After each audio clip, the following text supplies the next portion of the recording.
그동안에 우리나라는 안전에 있어서 청정 국가였습니다.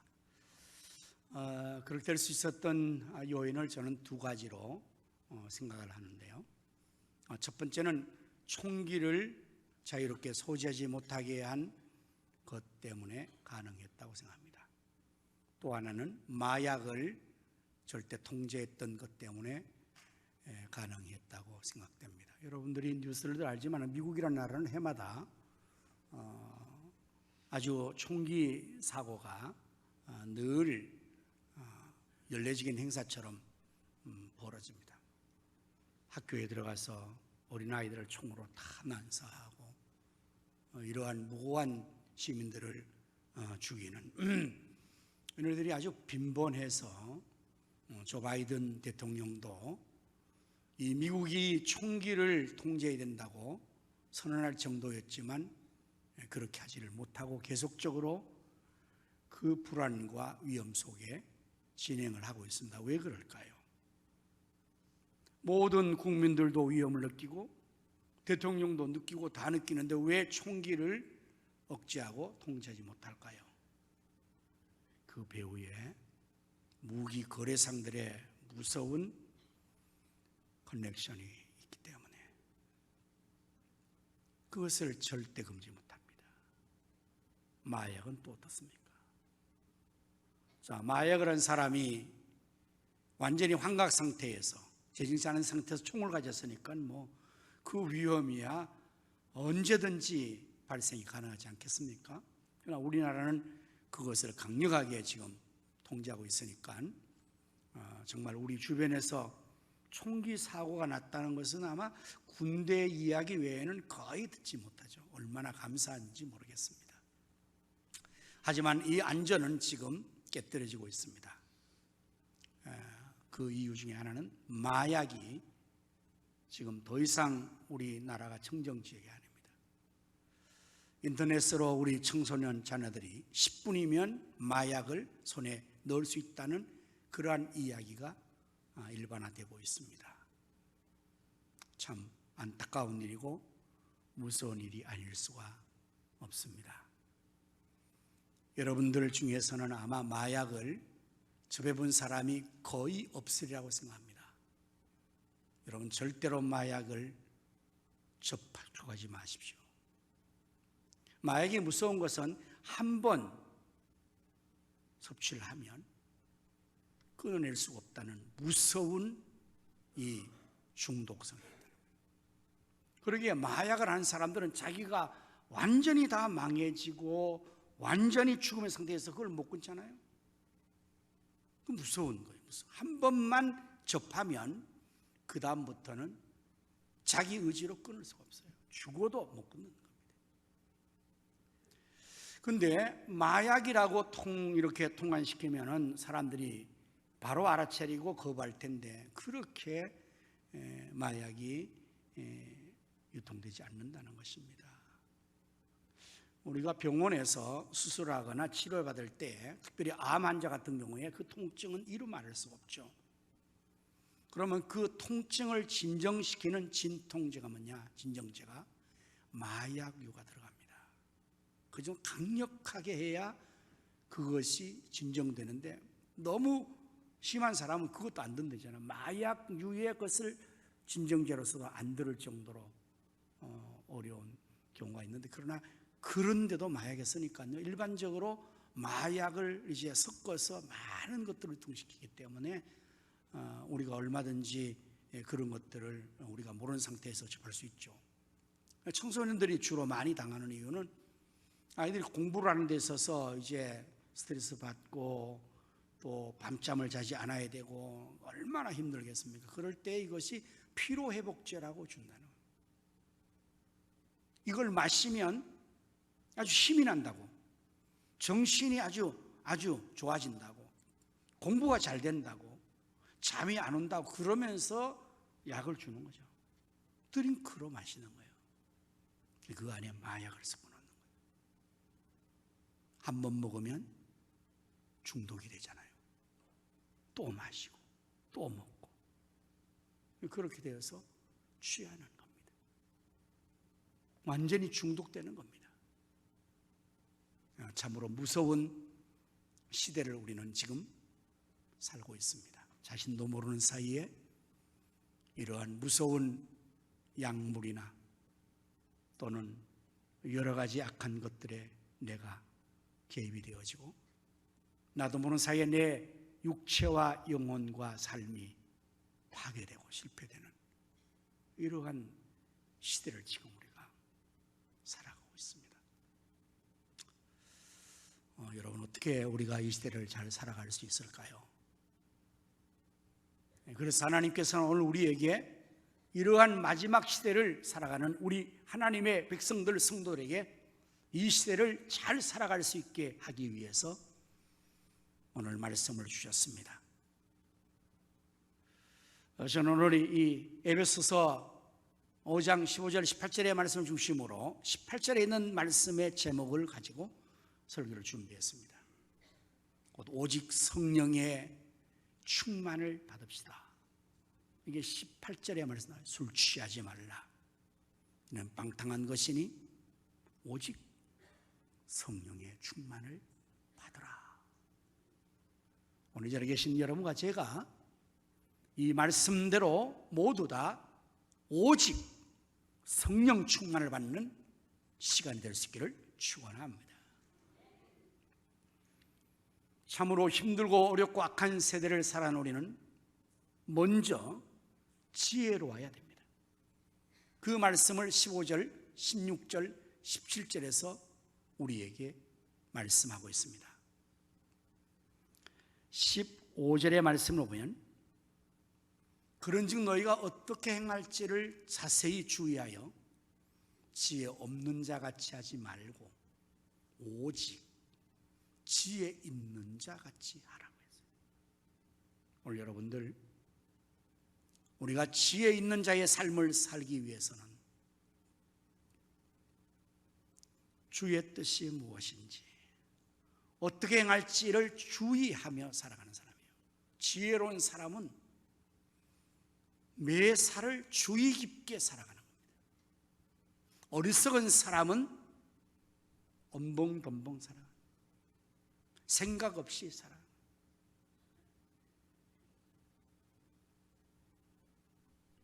내가 지금 살아가는 삶이 이게 바르게 사는 건가? 정말 주의해야 됩니다. 긴장해야 됩니다. 조심해야 됩니다. 그렇지 않으면요, 나도 모르는 사이에 내 영과 육체를 다 도둑맞습니다. 한순간에 위험에 빠져서 빠져나올 수 없는 그러한 어려움에 처할 수가 있는 겁니다. 지혜란 무엇일까요? 일반적으로 지혜는 진리를 사랑하는 것이라고 정의할 수 있어요. 하지만 성경이 말하는 지혜는 잠언 말씀에 보니까 여호와를 경외하는 것이 지혜의 근본이라고 말합니다. 사람이 창조주 여호와 하나님을 기억하고 그 창조주 여호와 하나님을 경외에 섬기는 자는 지혜로운 사람이에요. 그게 지혜라고 지혜의 문서인 잠언은 정의를 내려주고 있습니다. 우리가 이 마지막 시대를 살 때에 정말 지혜롭게 살아야 하는데 지혜 있는 자는 매사를 주의한다. 15절. 두 번째는 지혜로운 자의 삶은 16절에 나오는 말씀을 보면 세월을 아낍니다. 시간을 아낍니다. 자기의 인생의 삶을 아낍니다. 어리석은 자는 그 모든 것을 허비하고 맙니다.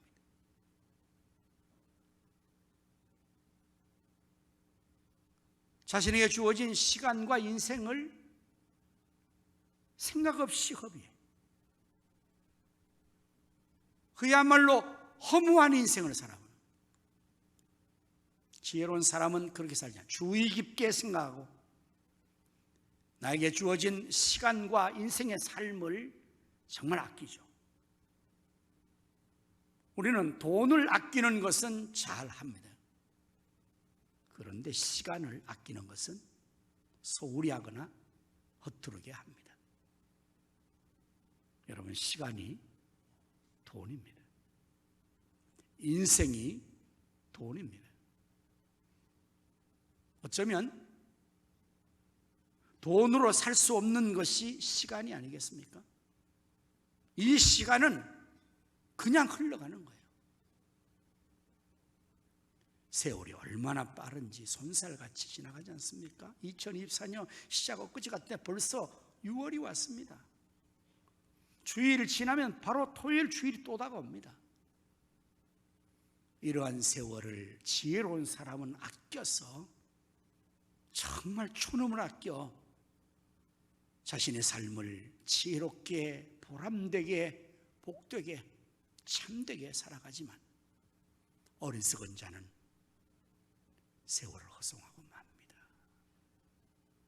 더욱이 우리가 세월 아껴야 할 이유는 때가 악하다 했어요. 때가 악하다. 여러분은 지금 우리가 살아가는 이 시대의 때가 악한 것을 과연 느끼십니까? 얼마나 악할까요? 디모데후서 3장 13절 말씀에서 이렇게 말씀하고 있습니다. 디모데후서 3장은 말세의 종말하는 말세의 때를 예고하는 예언의 말씀인데, 그 마지막 우리가 사는 이 말세는 이렇게 악하대요. 악한 사람들은 들과 속이는 자들은 더욱 악하여져서 속기도 하고 속이기도 한다는 거예요. 점점 더 악해지는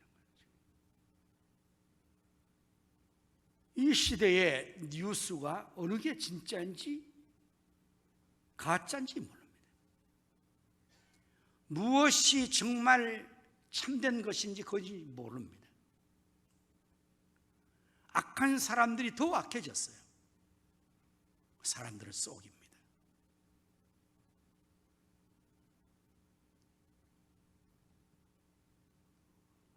어떤 사람이, 이거 고전적인 예화인데요, 용사가 들어주십시오.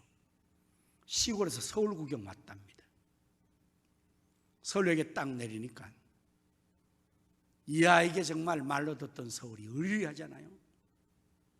서울역 그 앞에 빌딩이 아주 높이 있는 거예요. 이걸 쳐다보고 넋을 놓고 있는데 옆에 사람이, 너 그 빌딩 쳐다봤지? 예. 그거 쳐다보는 거 그냥 보는 게 돈 내야 돼. 너 쳐다본 그 빌딩의 한 층에 돈이 5,000원이야. 뭐 이렇게 해가지고 했더니 이 사람이 빨리 머리를 썼어요. 내가 지금 20층 봤으니까 10층만 봤다 그러고, 그렇게 돈 내야지. 그러고는 너 몇 층 봤어? 10층만 봤습니다. 10층 돈 내. 그러면 돈을 빼앗겼어요. 시골 사람이 속으로, 서울 놈도 별것 아니네. 내가 20층을 봤는데 10층만 봤다니까 속네. 여러분, 우리가 이러고 사는 거예요. 나는 똑똑한 것 같은데 내가 지금 속고 있는지 모르는 겁니다. 얼마나 악한지 모르겠어요. 여러분들 기도해 주실 문제인데요, 제가 우리 국제개발협회 이사장으로 섬기고 있고 NGO 단체 국제개발협회 사무총장으로 하금석 목사님이 동역을 합니다. 하금석 목사님은 지금 여수에서 목회를 하십니다. 그런데 두 아들이 있는데, 둘째 아들이 요한이라는 이름인데, 사업을 하다가 태국에 여행을 좀 한번 다녀오고 싶은 마음이 있어가지고 여행을 계획하면서 인터넷을 이렇게 여행 정보 알고 이렇게 하는데, 거기에서 그 알바를 하는 데 있어서 굉장히 시간적으로 짧은 시간에 고가 알바가 있다는 거예요. 그러니까 한 시간에 다른 데서는 뭐 10,000원, 20,000원, 여기는 뭐 한 10만 원 준다, 이런 것이 뜬 거예요. 그 호기심에서 그 사이트를 클릭을 한 겁니다. 뭐가 이게 도대체? 그게 올무에 걸린 거예요. 그 다음부터 계속 집요하게 이 아이에게 그쪽에서 계속 연락을 하고, 그리고는 협박을 하고, 그래서 마지막에는 어느 정도로 협박에 걸려드는가 하면 태국에서 들어올 때 그들이 말한 짐을 맡은 거예요. 그럼 그 짐이 뭔가 하면 마약을 운반하는 거였어요. 현장에서 잡혔습니다. 바로 태국 감옥으로 직송됐어요. 태국에서는 마약 사범은 최고형 사형입니다. 일반적으로는 종신형입니다. 20대 후반에 이 아이가 종신형을 받은 거예요. 언어도 통하지 않지요. 사람도 없지요. 여러분들이 기도를 해 주셔야 됩니다. 하나님께서 도우셔서 이 억울하고 이 어려운 상황에 있는 하요한이가 빨리 요셉이 옥에서 억울하게 갇혔을 때 하나님이 도우심으로 말미암아 풀려난 것처럼 여러분 하요한을 위해서 특별히 꼭 기도하시 기도하시길 바랍니다. 이렇게 악해요, 세상이. 이럴 때 세월을 아껴야 지혜롭게 주의 깊게 살아야 됩니다. 마지막으로 17절의 말씀은 어떻게 지혜롭게 살아야 되는가? 그러므로 어리석은 자가 되지 말고 오직 주의 뜻이 무엇인지 이해하라. 이 본문의 이해는 이전의 번역에서는 분별하라라고 되어 있어요. 분별하라. 주님의 뜻이 무엇인지. 어리석은 자는 그냥 주의 뜻을 생각하지 않고 산다는 말이에요. 분별 없이 사는 거예요. 그냥 내가 지금 살아가니까 시대의 시류에 의해서 시대의 유행에 따라서 그냥 살아가는 거예요. 여러분, 그건 어리석은 것입니다. 우리는 누굽니까? 하나님의 거룩한 백성입니다. 거룩하다는 것은 구별된 것입니다. 세상의 사람과 똑같지 않습니다. 그러므로 우리는 하나님의 거룩한 백성답게 살아야 합니다. 그러면 분별력이 있어야 합니다. 시대 유행을 따라서 그냥 시대의 시류에 따라서 내가 그렇게 살아가면 되는 것이 아니라 그것은 어리석은 것입니다. 왜냐하면 그렇게 살면 마지막은 멸망으로 갈 수밖에 없어요. 예수님께서 말씀하셨어요. 너희는 좁은 문으로 들어가라. 좁은 길로 가라. 멸망으로 인도하는 길은 광활하고 넓어서 많은 사람이 그리로 간다고 그랬어요. 그러나 그 마지막은 멸망이라고 그랬어요. 민주주의 사회에서는 다수결의 원칙이 진리처럼 통합니다. 많은 사람이 가는 것이 옳은 것처럼 민주주의는 설명합니다. 과연 하나님 나라의 원리도 같을까요? 그렇지 않습니다. 예수님 말씀하신 것은 하나님의 생명의 길로 가는 것은 좁은 문이고 좁은 길이에요. 그러나 이 시대는 대중이 가는 것으로 가는 것을 안전하게 생각합니다. 특별히 거룩한 하나님 백성들이 지혜 있는 삶을 살아야 하는데, 시대를 분별해야 되는데, 세월을 아껴야 되는데 그냥 세상 사람들처럼 살아가는 거예요. 한 다리는 교회에 걸치고 하는 세상 징검다리를 사는 거예요. 편리한 쪽으로 옮겨 다니는 거예요. 여러분, 그렇게 하면 지혜 없는 사람이에요. 지혜는 분별력입니다.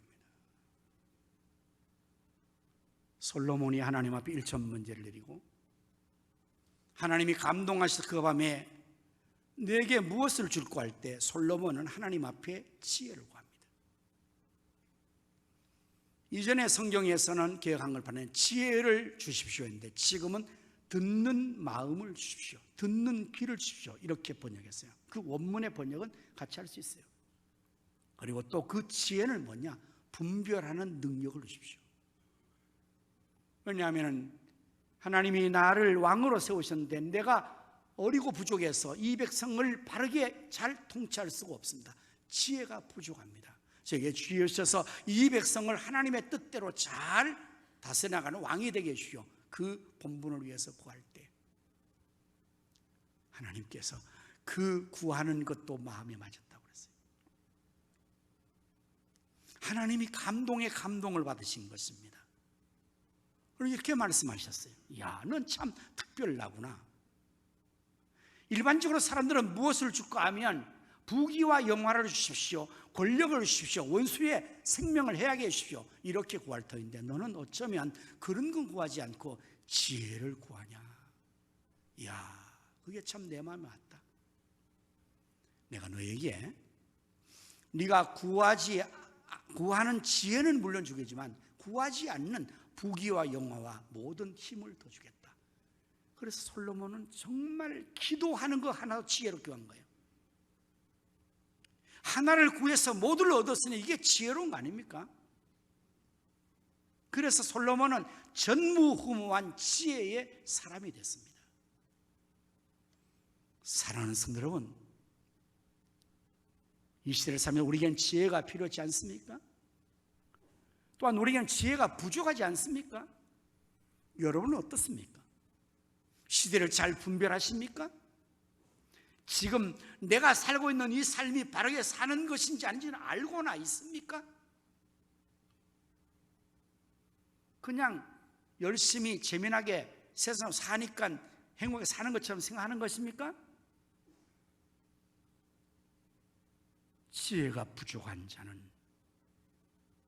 지혜를 얻어야죠. 그래서 야고보 사도는 말합니다. 야고보서 1장 3절 5절 말씀에 너희 중에 누구든지 지혜가 부족하거든 모든 사람들에게 후지하니 하나님께 구하라 그리하면 주시리라. 우리가 기도하는 중에 많은 걸 구하는 중에 정말 하나님께 구할 것은 지혜가 아니겠습니까?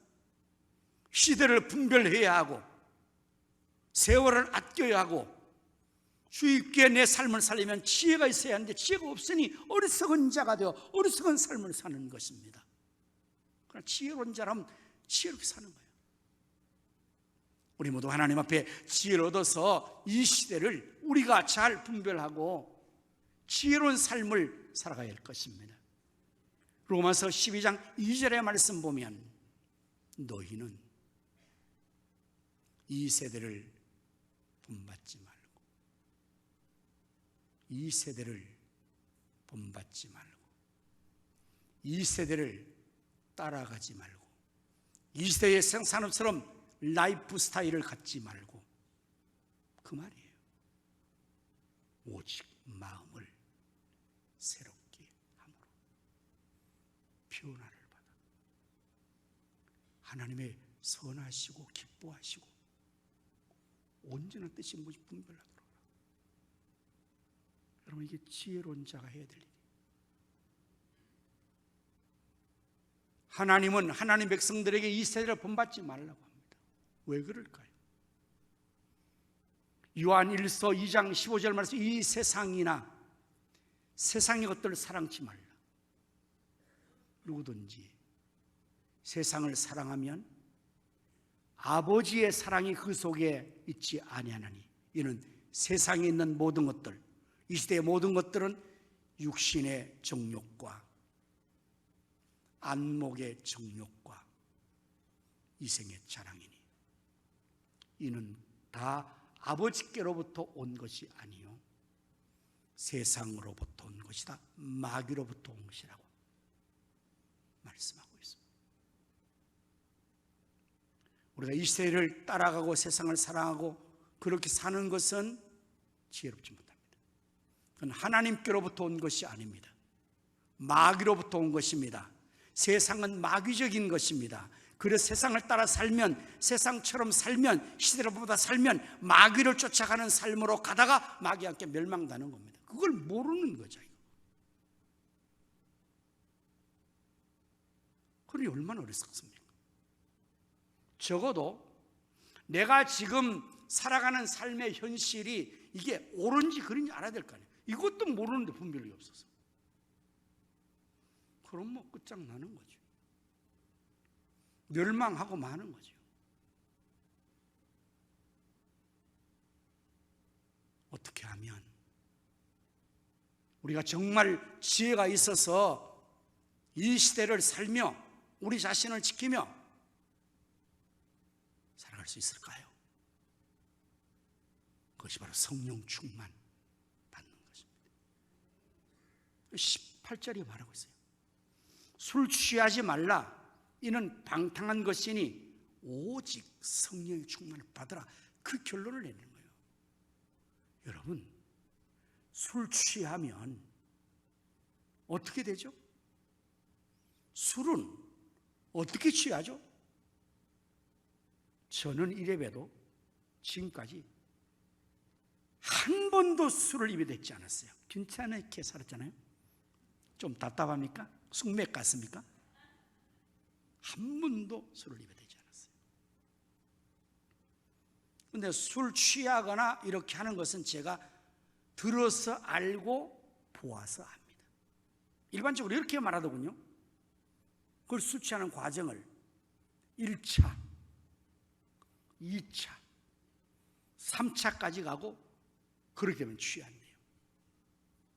처음에는 사람이 술을 먹고, 두 번째는 술이 술을 먹고, 세 번째는 술이 사람을 먹는다. 이러면 취한 거예요. 술의 알코올 성분은 여러분 알다시피 사람의 중추신경을 마비시킵니다. 술 취한 사람은 그래서 중심을 잃어버립니다. 그걸 비틀거립니다. 평상시에 사람들은, 건전한 사람은 자기가 걸어가면서 내가 똑바로 걸어가야지 생각하지 않고 그냥 무의식적으로 걸어갑니다. 그런데 똑바로 걸어갑니다. 그런데 술 취한 사람은요, 그 순간부터 매 순간마다 내가 똑바로 걸어야지 생각을 계속합니다. 그런데 똑바로 걷지를 못합니다. 왜 그럴까요? 평소보다도 내가 똑바로 걸어야지 하는 생각을 가지고 있음에도 왜 걷지 못할까요? 그것은 이미 술, 알코올이 그의 중추신경을 장악해서 마비시키기 때문에 아무리 생각해도 발이 흩어지는 거예요. 이것을 취했다고 말하는 겁니다. 내 의지와 내 어떠한 노력으로 안 되는 경우까지 가버리는 경우, 그건 취하는 거예요. 그러면 결과는 술 취하면 방탕해지는 거예요. 대낮에 대로변에서 용변을 보고 오줌을 찌리고, 집도 방도 아닌데 거기 들어누워서 그냥 자버리고, 이게 뭐 필름이 끊겨서 아주 그냥 그야말로 만시장게 되는 거죠. 그걸 방탕한 거죠. 왜 그렇게 되는 겁니까? 취했기 때문에, 술 취했기 때문에. 오늘 이 시대는 술만이 취하는 것이 아닙니다. 현대의 모든 세상의 요소들이 우리를 취하게 하는 것이 너무 많습니다. 취하게 너무 많습니다. 현대인이 취하는 세 가지 3S가 있다고 하죠. 첫째는 스크린. 영상에 취하는 것들은 이미 모든 계층의 사람들이 남녀노소 다 취했어요. 다 휴대폰에 다 취했는 거예요. 여러분 보십시오. 한번 뭐 전철 타보십시오. 어디 가보십시오. 예외 없이 다 여기 취했어요. 자기 통제가 안 되죠. 두 번째, 취하는 것이 스포츠. 여러분 스포츠 하는 사람들은요, 거기에 취하는 거예요. 저도 배드민턴 운동을 하는데요, 거기 가보면 운동이, 배드민턴 운동이 굉장히 과격해요. 순간적으로 많은 것들을 소모를 사게 돼요. 그래서 거의 관절에 문제를 생깁니다. 무릎 관절, 팔 관절. 운동을 건강을 하는데 병 들어가지고 다들 모순이죠. 그런데도 그걸 못 끊어요. 거기 운동장에 못 끊어서 옵니다. 와서 구경하러 온대요. 구경만 합니까? 가면 또 하고 싶은 거예요. 들어가서 운동하다 보면 재미가 있어서 막 팔이 아프다 그래서 계속해요. 어제 병원 다녀왔는데 의사 선생님이 절대로 하지 말라 그러는데 한대요. 주일날도 없습니다. 취한 사람들은요. 주일도 빼뜨리는 거예요. 예배 시간 빼뜨려요. 취해버렸어요.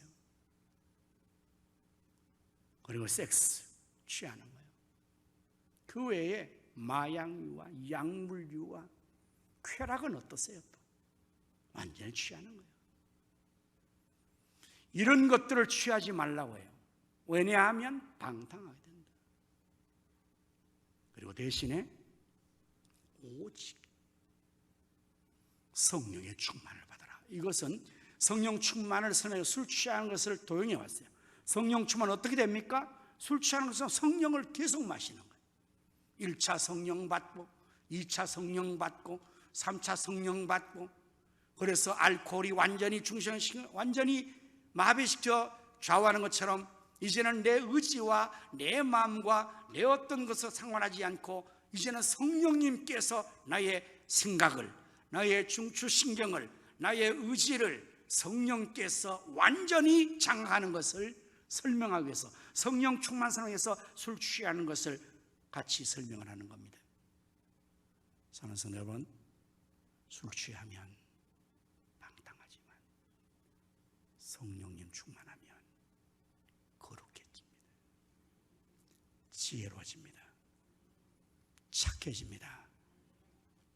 하나님의 사람다워집니다.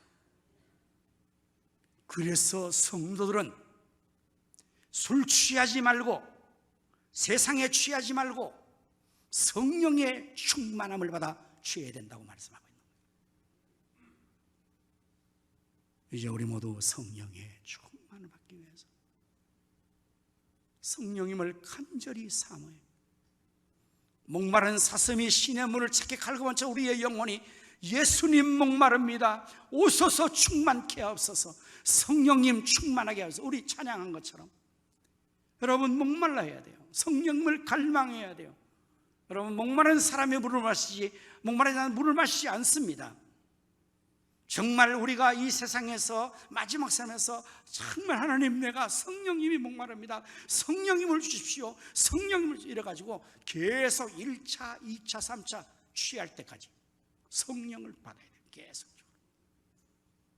초대 성도들은 예수님 말씀대로 예루살렘 떠나지 말고 아버지 약속한 성령을 기다리라. 너희가 못 내려 못해서 성령의 세례를 받으리라 말씀대로 약속대로 예루살렘에서 열흘 동안 전혀 오로지 기도에 힘쓴 결과 오순절날 모두가 다 성령 충만받았어요. 그래서 두려워하던 그 겁쟁이들이 용기 있는 자가 되었고 성령의 능력 있는 삶을 살고, 우리가 성령님을 갈망하고 그리고 성령님을 간절히 기도해야 돼요. 그리고 성령 충만은 하나님 앞에 순종한 자에게 하나님께서 주신다고 사도행전 5장 32절 말씀에서 성령 충만을 주시는 것을 말씀하고 있습니다. 우리는 이 일의 증인이요 하나님이 자기에 순종하는 자에게 사람들에게 주신 성령도 그러다 순종하는 자에게 성령이 있습니다. 지금 우리가 어려운 시대를 살고 있습니다. 악한 시대를 살고 있습니다.